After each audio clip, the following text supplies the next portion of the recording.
Welcome to the Tech Egg. Don't get scrambled. Enjoy the video. You start now, warm the engine for 5 to 10 minutes to thin old oil, then shut it off and engage the parking brake. Lift the front with ramps or a jack-and-place stands. Safety first, make sure the car is level.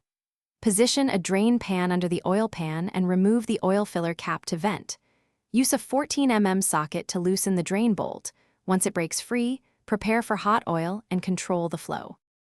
Once the oil is flowing, let it drain until it slows to a drip, about 5 to 10 minutes, so most contaminants exit with the oil. While it drains, use an oil filter wrench to remove the old filter. Inspect the gasket and the mounting face to avoid double gaskets. Before installing the new filter, coat its rubber gasket with a thin film of fresh oil to ensure a good seal. Screw the filter on by hand until snug, do not over-torque. After replacing the drain bolt, use a new crush washer and torque to the specified 29 foot-pounds, lower the car and add 5 liters of SAE 5W20 through the filler using a funnel. Once filled, wait a minute, then check the dipstick and adjust to the proper level. You want the oil between the add and full marks.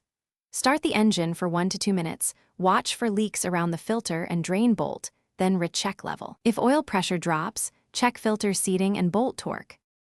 Thanks for watching. Consider subscribing if I helped unscramble your problems.